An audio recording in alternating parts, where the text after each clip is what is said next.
Comunidadfeliz.cl, plataforma para administradores de condominios, corredora de seguros, control de acceso para tu edificio y más. Presenta Clave Morse. Ahora, en la 92.9, te entregamos la información y el análisis de los principales hechos que mueven los mercados financieros de Chile y el mundo. Clave Morse. Decodificamos los conceptos económicos para el ciudadano de hoy. Daniel Fajardo, Diego Uribe y Felipe Reyes analizan la actualidad económica y sus conexiones con la política, el medio ambiente, la tecnología y más. Bienvenidos a Clave Morse. 9:03 de la mañana de este 16 de agosto. Mi nombre es Daniel Fajardo y les doy la bienvenida a Clave Morse a todos que nos están escuchando y viendo, que básicamente hoy día son dos tipos de público. Uno que está en el trabajo, está camino al trabajo, ¿no es cierto?, viendo este día nublado de agosto, y el otro tipo de público, el que está acostado en la cama, escuchando la radio y mientras tanto con el computador al lado para ver una serie en Netflix, descansando. Y podríamos decir que tenemos un tercer tipo de público, el que se fue fuera de Santiago. Así que un abrazo a todos ellos, a los que están trabajando, a los que están descansando. Y de esta forma empezamos Clave Morse, este espacio que hablamos, decodificamos la economía, los negocios, las empresas, el desarrollo sostenible también. Los invito a seguirnos en nuestras redes sociales, en X y en Instagram con el usuario @Radio La Clave, en LinkedIn, en YouTube, en Spotify y escucharnos en el dial FM 92.9. ¿Estás buscando una nueva administración para tu edificio? Entra a administradoreschile.cl, la base de datos de administradores de edificios y condominios más grande a lo largo del país, capacitados con el uso de la plataforma para administradores Comunidad Feliz y con conocimientos de la nueva ley de copropiedad 21.442. Yo he escuchado a muchas personas, ayer tomé un taxi, el otro día conversaba con alguien que me atendió en un servicio público, hablamos de Comunidad Feliz y hay mucha gente que tiene Comunidad Feliz, más de lo que uno cree. Así que los invito a todos quienes aún no se han cambiado, que viene un edificio, un condominio, que entren a administradoreschile.cl, que llenen el formulario y les enviaremos gratis 3 opciones de administradores de edificios para que elijan la que más le acomode. Una comunidad bien administrada es una comunidad feliz. Y en IDEMAX impulsan y dan vida a un futuro con empresas y negocios relevantes para el mundo. Son una empresa consultora de negocios que piensa sin límites para impactar el futuro de cada empresa. Transformamos el presente para impactar el futuro, negocios, proyectos, innovación. Visítanos en el sitio web idemax.com. En Clave Morse te informamos cómo parten los mercados. Indicadores económicos del día.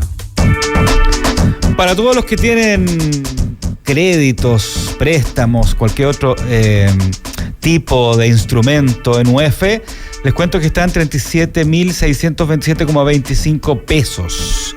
El dólar, lo estamos viendo ahora en 935,13 pesos el dólar, y el euro 1.027,53. El cobre subió bastante con respecto a la semana pasada, está en $4,12 la libra, y vamos a ver qué va a pasar en estos días, cómo va a afectar de alguna forma, si es que va a afectar también lo que fue el término de la huelga de Minera Escondida, que lo vamos a explicar un poquito en unos minutos más. El petróleo Brent está en $79,46 el barril y el petróleo WTI $76,46 el barril. Las noticias que debes saber. Titulares en Clave Morse. Oye, yo quiero agradecer primero a la Tsunami porque me mandó tempranito el comunicado de prensa de BHP, como a las 7:15, yo creo, 7:15, porque estábamos tratando de conseguir a alguien que nos hablara de este término de la huelga que empezó el martes. Y el comunicado dice que básicamente se pone fin a la huelga, se puso fin a partir de las 8 de la mañana, ¿no es cierto? Después de extensas negociaciones. El pacto incluye mejoras salariales, beneficios adicionales para los trabajadores que permita retomar las operaciones. Que hay que pensar que esta es la mayor mina de cobre del mundo y tiene un poco más del 5% de la producción de cobre a nivel mundial. Entonces, este comunicado, muy pequeño, ¿no es cierto?, que mandó BHP, habla de que terminó la huelga. Se va a presentar esta propuesta a los 2.400 miembros de trabajadores que estaban en el sindicato, que estaban en huelga, y, abre comillas, el comunicado dice: han llegado a un consenso sobre una propuesta para un nuevo contrato de negociación colectiva. Ya recordemos que el sindicato estaba pidiendo varias cosas, ¿no es cierto?, varios temas, por ejemplo, aumentar el tiempo de descanso, ajustar los bonos variables e indemnizar a los trabajadores despedidos por todo su tiempo de actividad. BHP ofreció a cada uno de los afiliados al sindicato un bono equivalente a 27 millones de pesos para cerrar el conflicto. Sin embargo, el sindicato eligió 33,5 millones por trabajador, y vamos a tener seguramente los detalles dentro del día del acuerdo finalmente a que llegó. Estela Saurela, nuestra gran productora de Clave Morse, tempranito llamó al presidente del sindicato para poder hablar con él en línea, y dijo que en realidad, o sea, entre yo creo que en el primer sueño estaba, que se había acostado como a las 5 de la mañana por las negociaciones que terminaron como hasta ahora, así que estaba durmiendo, pero está bien, ¿eh? Así que vamos a ver si podemos hablar con él la próxima semana, pero todavía no hay, más allá del comunicado de BHP, más información al respecto. También cabe recordar que Minera Escondida, ¿no es cierto?, que está en la región de Antofagasta, que se llama así porque le pusieron así porque está supuestamente un lugar donde el mineral está en un lugar bastante inaccesible, escondido.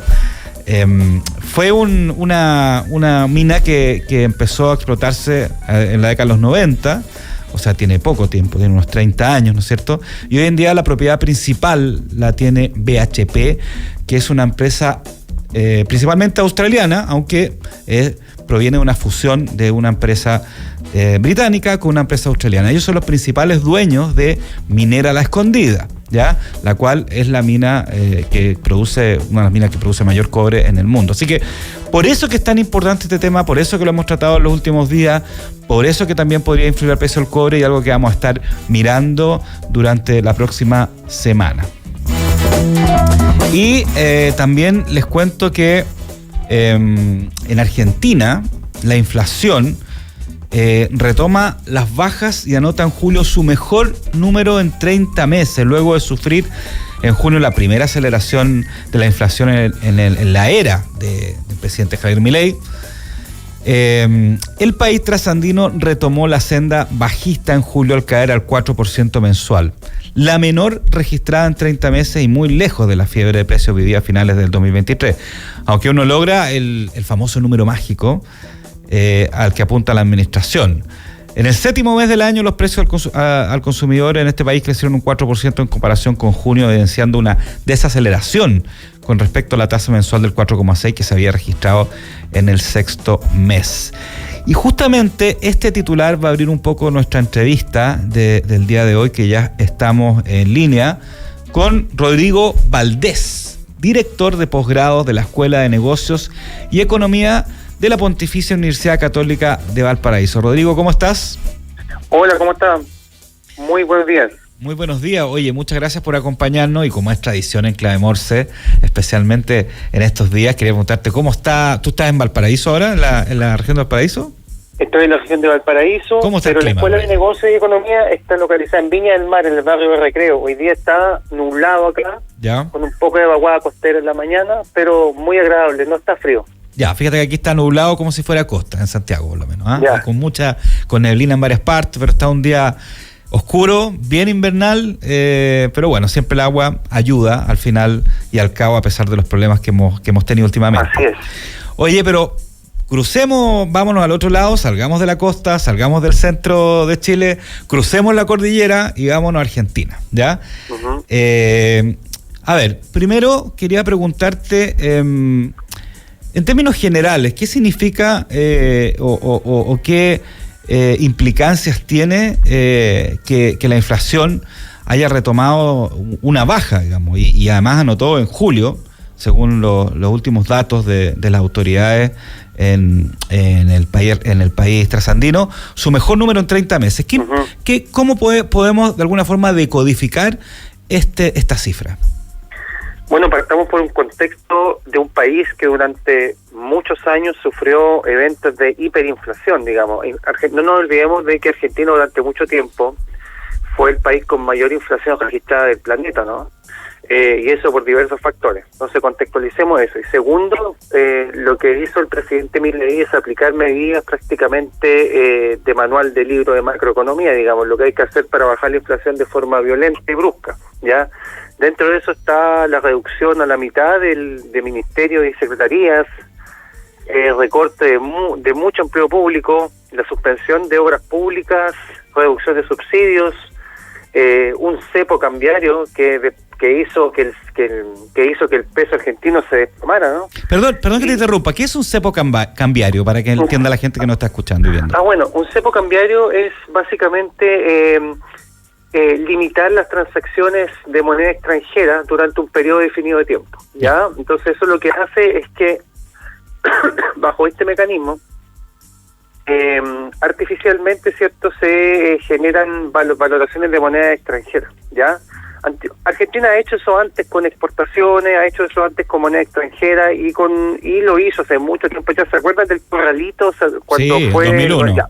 El 2001, que ahí fue un antes y un después para la economía argentina. Yo creo que hasta el día de hoy todos lo recuerdan, un antes y un después. Exactamente. Entonces, básicamente había una historia en Argentina de un estado donde se han aplicado medidas bastante agresivas en términos de controlar estos indicadores, pero honestamente, dada la coyuntura económica argentina, muchas otras maniobras, muchos otros planes de acción no había. Dicho eso, una fuerte disminución del gasto fiscal, cierto, medidas de liberalización de tipo de cambio, etcétera, llevaron a que Argentina actualmente presente una inflación que, según el último reporte informado por el Banco Central, giró en torno al 4%, ¿ya?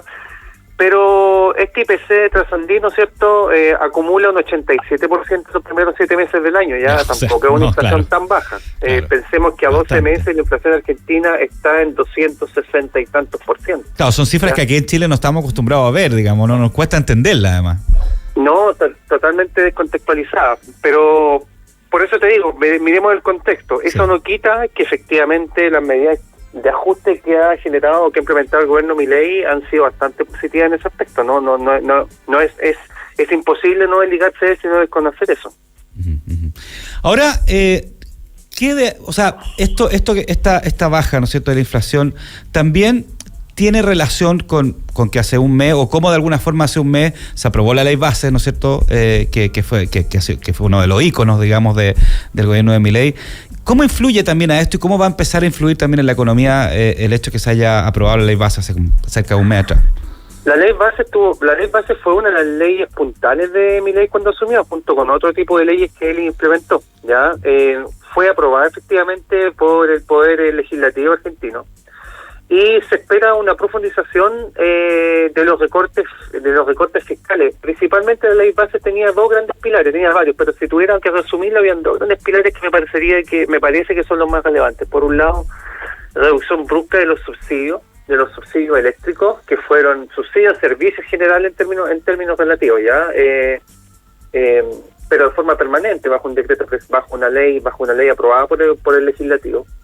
Y segundo, ¿cierto?, disminución del empleo público de forma estructural, reducción de ministerios y priorización de infraestructura solamente en zonas críticas. Habían otras dimensiones. Lo que quiero decir es que esa ley base lo que tenía era un aval legislativo para reducir dramáticamente el gasto público, con la finalidad de intentar equiparar los ingresos y los egresos de un gobierno, ¿cierto?, con un peso muy depreciado, y que como medida general debe, o si quiere bajar la inflación, debe realizar esas medidas. No hay otra receta, digamos. No puede seguir imprimiendo plata a tonta y a loca. No es viable eso en el corto plazo. Ahora, les cuento que estamos hablando con Rodrigo Valdés, director de posgrado de la Escuela de Negocio y Economía de la Pontificia Universidad Católica de Valparaíso, sobre estas cifras de la baja de inflación de Argentina y un poco qué consecuencias tiene, qué es lo que va a pasar de aquí ahora en adelante, ¿no es cierto? Rodrigo, siguiendo con los números, ya nos vamos a meter a lo mejor en un poco en ciertas industrias, pero siguiendo con los números, bueno, el gobierno de Milei ha mencionado varias veces este número mágico, ¿no es cierto?, que es llegar al 2%. Sí. Incluso se espera que a lo mejor podría ser una cifra que podríamos ver en septiembre, incluso más bajo que ese 2%. ¿Tú crees que se podrá lograr eso o cómo se puede lograr y qué implica este número mágico del 2% al que se ha referido el presidente Javier Milei? Sí, efectivamente, Javier Milei ha dicho que el número mágico es llegar a 2%, pero honestamente hay muy pocos analistas que apuesten a que Milei llegue al 2% el último trimestre del año. Básicamente porque si la inflación actualmente fue del 4%, la acumulada es muy alta todavía. Y tuvimos muchos aumentos inflacionarios en aspectos que son súper críticos en Argentina. Por ejemplo, la inflación ponderó sobre un 6% en vivienda, agua, electricidad y otros combustibles, es decir, servicios básicos. Ya lo que quiero decir es que la inflación, el componente inflacionario del 4%, efectivamente fue ponderado, fue construido a partir de quizá elementos que no son tan esenciales en la economía argentina. ¿Me explico? Sí. Entonces, ¿qué es lo que pasa? Todavía hay un poco de rezago respecto a la implementación de la ley base, todavía no hay un efecto tan directo sobre la disminución de los subsidios y todavía no hay efectos tan directos sobre la disminución de los gastos de infraestructura. Entonces lo que yo creo es que quizá llegar a un 2% a fin de año es muy ambicioso, dado que efectivamente los componentes inflacionarios de bienes básicos, servicios básicos en Argentina todavía siguen siendo estructuralmente altos por diversas razones. Uh-huh. Y hay otro elemento que quizá está subponderado y que tiene que ver con una relación inversa, si podemos llamarlo, entre este indicador y la pobreza. Fíjate que la pobreza en Argentina también ha aumentado quizá en la misma proporción que ha bajado la inflación. Y claramente eso no ayuda a mejorar estos indicadores macro que Milei quiere llegar. ¿Y de qué forma podría ese factor ser relevante, el tema del aumento de la pobreza, dentro de, a lo mejor, el cambio de ciertas políticas económicas y también del tema político con respecto a Milei y al gobierno de Milei, digamos? Hay varias prismas que uno puede analizar eso, pero quizás la más importante es indicar que un país como Argentina, donde tenemos un aumento, hemos tenido un aumento bastante importante en la pobreza, ¿cierto? Estamos hablando, si quieres tener un número, estamos hablando de dale. Que actualmente 37% de los argentinos vive bajo un umbral vive bajo el umbral de la pobreza, ¿ya? 37. Y eso es un indicador bastante importante, ¿ya? Quizás nosotros tenemos la imagen de ir a Buenos Aires y ver efectivamente que hay gente indigente, hay gente pidiendo dinero, o uno ve quizás algún edificio en mal estado o lo que sea, pero Argentina es mucho más que Buenos Aires, y obviamente hay muchos sectores donde la pobreza, ¿cierto?, es un elemento no menor, o muchos sectores periféricos de la capital federal también. Dicho eso, ¿cierto?, lo que te podría decir es que un país con indicadores crecientes de pobreza, en algún momento, para evitar algún tipo de conflicto social o coyuntura social, o también ciertos problemas políticos, va a tener que o aumentar los subsidios o generar acciones, cierto, que permitan que esta pobreza no siga aumentando a través de las transferencias de renta, a través del aumento de los subsidios de servicios básicos, o a través de algún otro tipo de política que obviamente implica gasto fiscal, eroga gasto fiscal, y eso no ayuda a contener la inflación. Acá mismo acá en Chile lo hemos visto, no en las dimensiones de Argentina, pero acá en Chile también hemos visto que cuando los indicadores de pobreza aumentan muchísimo, lógicamente que el gobierno se ve forzado a generar políticas, ¿cierto?, de transferencia, de subsidio u otra política con la finalidad de enfrentar este fenómeno. Entonces, claramente el aumento de la pobreza no ayuda, digamos, a que estas metas de inflación por parte del gobierno argentino puedan cumplirse. Rodrigo, pero a ver, tener políticas de aumento del gasto fiscal o de aumento de los subsidios es como una paradoja para el gobierno de Milei, es como lo contrario a lo que él a su discurso, digamos. Exactamente. De hecho, cuando Milei estaba en campaña, él ocupaba una motosierra, no sé si se acuerdan. Sí, perfecto. Él salía a las calles con una motosierra y decía, voy a cortar todo, voy a cerrar el Banco Central y voy a dolarizar la economía, entre muchas otras cosas que él prometió. Pero lógicamente que con una pobreza galopante, el presidente Milei no va a querer probablemente, no va a querer un estallido social, digamos, o una medida, ¿cierto?, o que la población, ¿cierto?, comience a no aceptar las medidas tan drásticas que ha tomado. Pensemos que hasta ahora la población argentina ha aceptado, no digo bien ni relativamente bien, pero tampoco hemos tenido grandes movilizaciones de grandes porciones de la población, sino que básicamente y por razones obvias han sido los seguidores de la expresidenta Kirchner, ¿cierto? O bien miembros de sindicatos que en Argentina tienen un poder muy grande, quienes han levantado la voz respecto a estas medidas. Pero lógicamente cualquier gobierno con indicadores de alta pobreza va a tener que tomar medidas, y generalmente las medidas para enfrentar la pobreza sectorial, pobreza estructural, muchas veces envuelven gasto público. Va a ser un gran dilema que va a tener que tomar en algún momento el gobierno de Milei, dado que, como tú muy bien lo dices, eso es contraproducente a disminuir la inflación y disminuir algunos elementos macroeconómicos que no son menores, digamos. Rodrigo, ¿cómo está mirando esto los inversionistas? Porque Argentina, y volviendo a la palabra paradoja, siempre ha sido una paradoja porque es como una montaña rusa, ¿no es cierto? Sí. Pero siempre tiene, o sea, bueno, primero siempre negocia muy bien con su prestamista, por decirlo de alguna forma, ¿no es cierto? Sí. O su deuda con diferentes entidades. Y también los inversionistas siguen relativamente confiando, dado cuenta del mercado, los recursos naturales. Entonces, pero ¿cómo están mirando los inversionistas externos, digamos, del país todo esto que está pasando en Argentina, estas reformas? Bueno, posiblemente están mirando bien también esta baja de la inflación, pero ¿cómo está siendo mirado desde afuera como para apostar por Argentina, como se ha hecho en otras ocasiones también?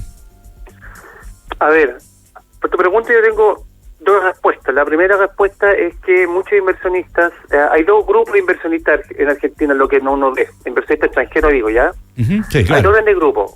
Inversionistas que llevan mucho tiempo en Argentina, que históricamente tienen una presencia en Argentina, principalmente que son empresas matrices del Mercosur, ya que han digamos, trabajado con Argentina durante muchos periodos. Estoy hablando, por ejemplo, montadoras de autos. Sí, claro. Estoy hablando, por ejemplo, empresas embotelladoras.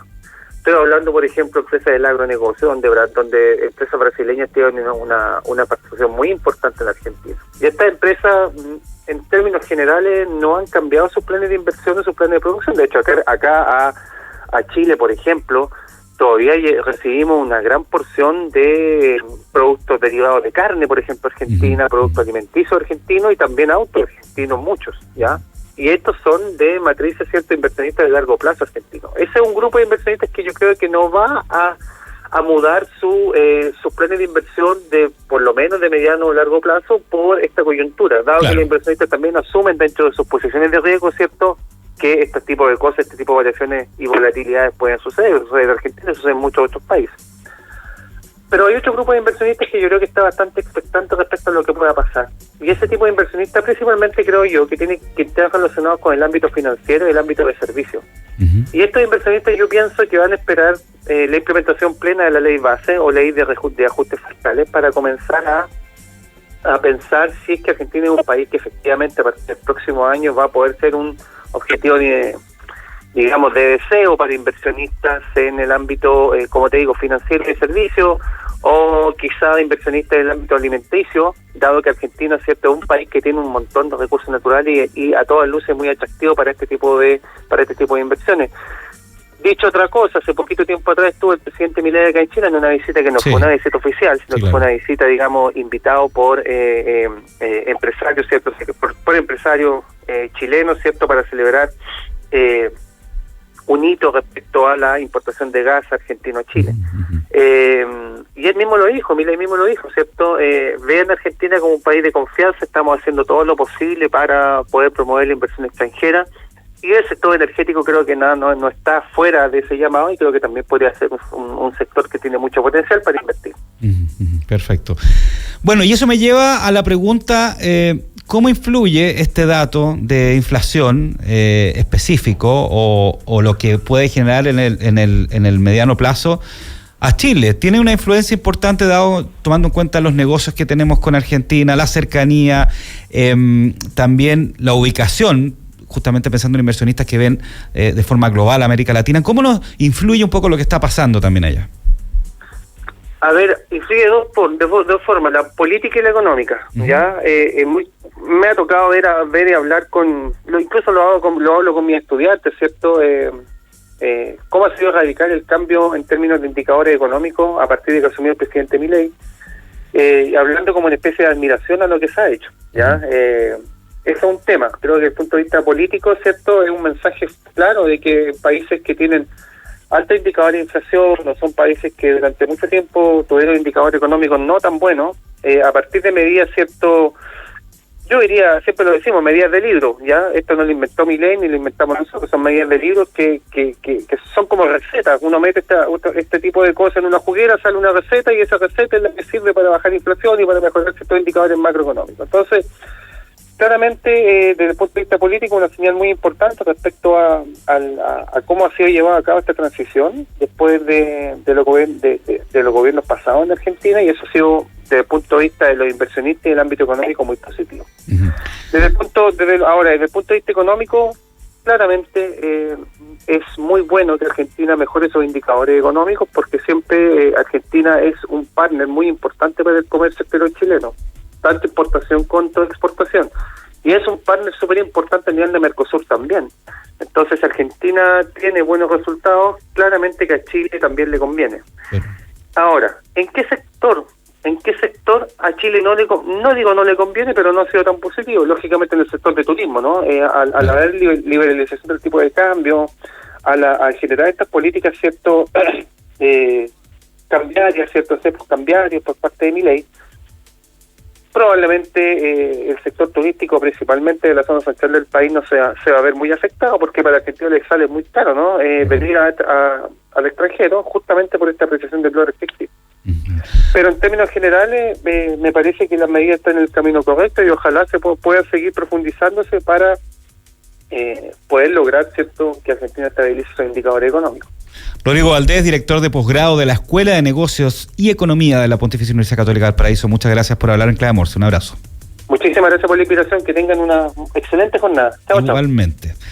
Y a la vuelta de la tanda comercial, en nuestro espacio de los viernes, donde tiene que ver más con entretención, con los hobbies, con el deporte, también con automóviles, vamos a tener justamente algo que tiene que ver con automóviles. Así que quédense en línea.